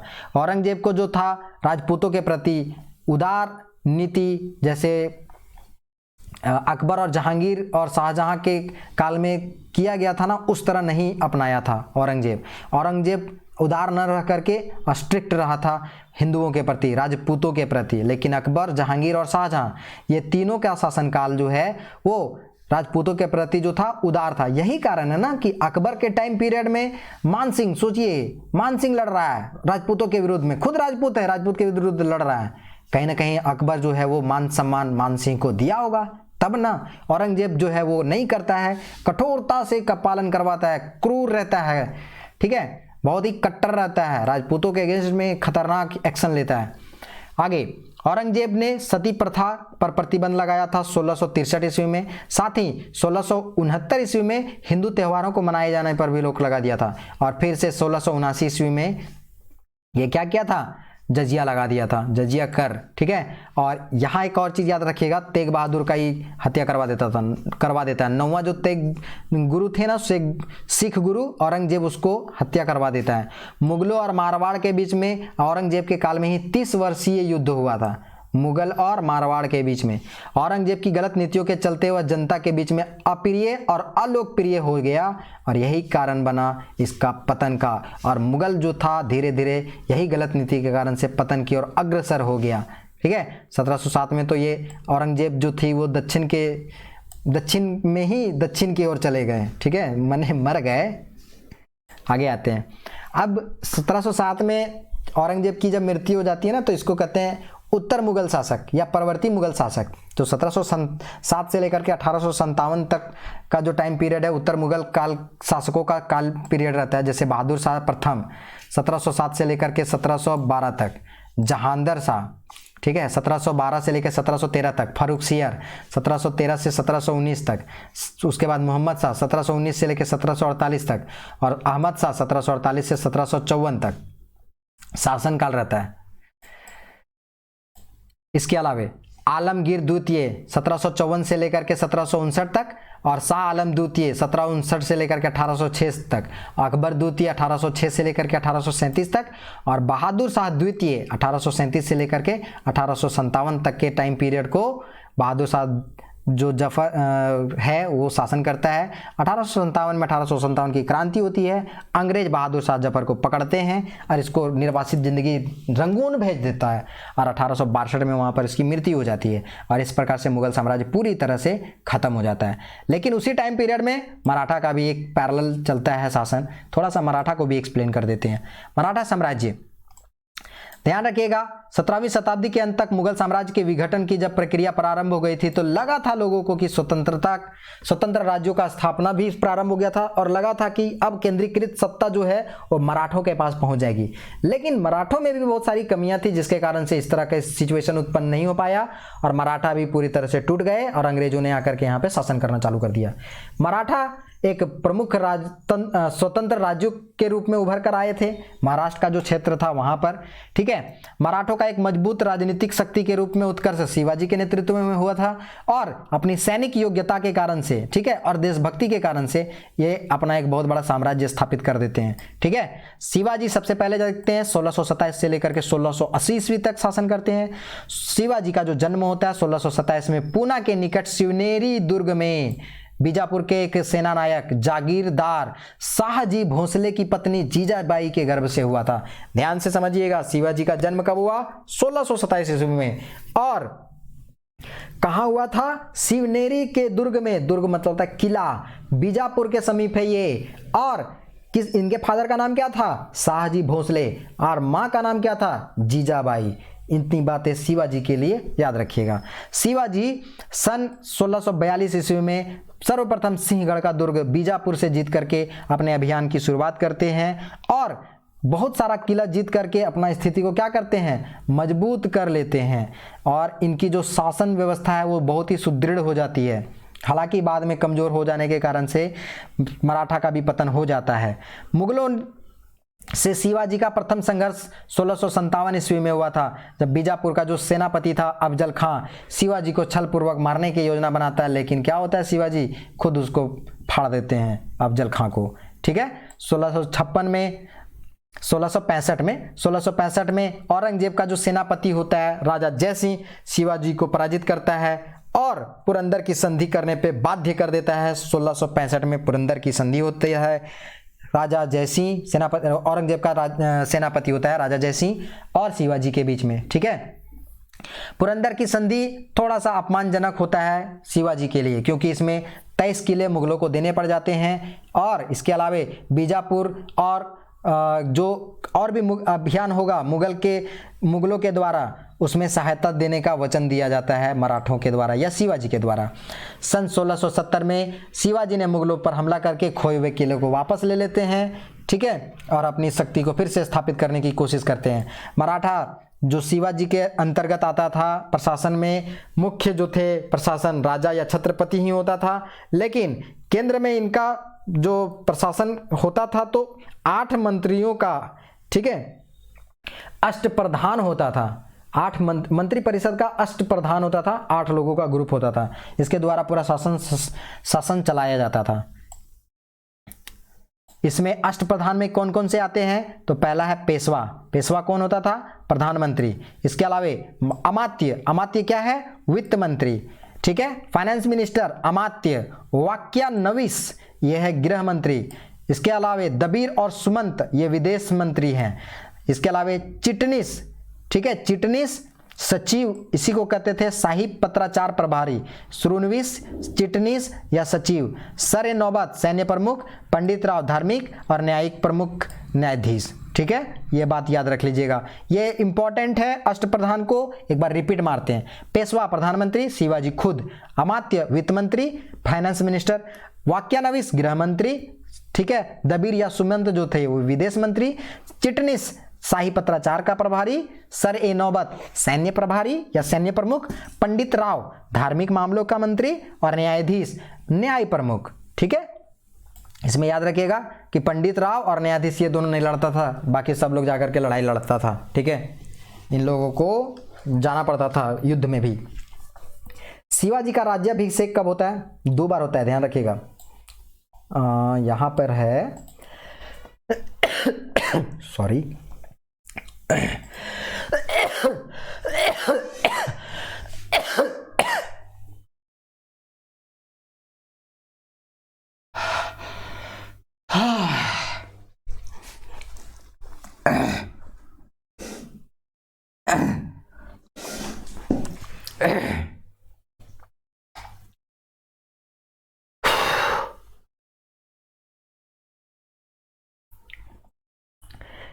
शिवाजी का जो राज्याभिषेक है 19 मई 1674 ईस्वी को रायगढ़ के किले में छत्रपति की उपाधि के साथ करते हैं।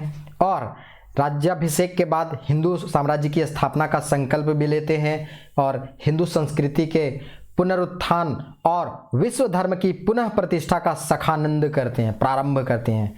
ठीक है, इसके अलावे शिवाजी की मृत्यु हो जाती है 1680 ईस्वी में। इसके बाद इनका पुत्र संभाजी 1680 से लेकर 1688 ईस्वी तक शासन करते हैं। ठीक है, और इसमें क्या होता है ना कि मराठों का नेतृत्व किया, परंतु मुगलों से पराजित होकर के और मारे जाते हैं, ये भी ध्यान में रखिएगा। आगे इसके बाद शिवाजी के उत्तराधिकारी काफ़ी कमज़ोर हुए और ये लोग अपने में लड़ने लग गया था। ठीक है, सबसे पहले ध्यान रखिए शिवाजी का दूसरा पुत्र राजाराम जो 1689 से लेकर के 1700 तक शासन करता है। फिर राजाराम की पत्नी ताराबाई 1700 से लेकर 1707 तक, मात्र 7 साल। फिर संभाजी का पुत्र साहू 1707 से लेकर 1740 तक। ये लोग क्या करते हैं? शासन करते हैं। अब एक पेशवा पद होता था मराठों में, क्या होता था उसको समझते हैं। साहू के शासनकाल में ही मंत्री परिषद का जो प्रमुख होता था वो पेशवा होता था, और पेशवा जो था वो शासन का प्रमुख होता था। इसके बाद सारी शक्तियां पेशवा के पास ही आ जाती थी। ठीक है, इसके बाद सारी शक्तियां पेशवा के पास ही आ गई थी। ठीक है, पेशवा का पद जो था वो वंशानुगत हो गया था। बालाजी विश्वनाथ, ठीक है, 1714 से लेकर के 1720 ईस्वी तक। इसके अलावे बाजीराव प्रथम 1720 से 40 तक, और बालाजी बाजीराव 1740 से लेकर 1761 ईस्वी तक ये प्रभावशाली पेशवा रहे। क्या बताएं? सारे के सारे पद जो था पेशवा का वो क्या हो गया था? वंशानुगत हो गया था। मतलब ये बालाजी विश्वनाथ 1714 से 1720, बालाजी बाजीराव प्रथम 1720 से 1740, बालाजी बाजीराव 1740 से 1761 तक, ये सारे के सारे एक वंश के ही थे, और ये पद जो था पेशवा का वो वंशानुगत था। बाजीराव के समय में ही मराठा जो शक्ति है वो चरम पर थी, और मराठों ने मुगलों को, ठीक है, मदद की भी पेशकश की थी, लेकिन ऐसा हो नहीं पाया। ठीक है, पेशवा बालाजी बाजीराव ने मराठा राजधानी पूना जो वर्तमान में पुणे में है उसको हटा करके कहाँ कर दिए थे? सतारा। और सन 1761 में पानीपत का तीसरा युद्ध होता है। कौन कौन? सदाशिवराव भाऊ और अफगान शासक होता है अहमद शाह अब्दाली, उसमें हार जाता है। ठीक है, और इसी से मराठा शक्ति का पतन हो जाता है। देखिए यहाँ पर हार का थोड़ा सा कारण बता देते हैं। ये लोग ना प्लेन लैंड में जाकर के युद्ध करने चला जाता है अहमद शाह अब्दाली के साथ, और ये लोग का जो पद्धति था गुरिल्ला पद्धति, मराठों का जो सबसे स्ट्रांग पक्ष था कि पहाड़ों में लड़ने में निपुण थे। मैदानों में नहीं। और ये जो युद्ध था ना 1761 का पानीपत का तीसरा युद्ध, सदाशिवराव जो था भाऊ, ये जा करके एक प्लेन लैंड में जा करके लड़ने लग गए थे। यही कारण है कि उनकी वहां पर हार हो जाती है और मराठा समाप्त हो जाते हैं। ठीक है,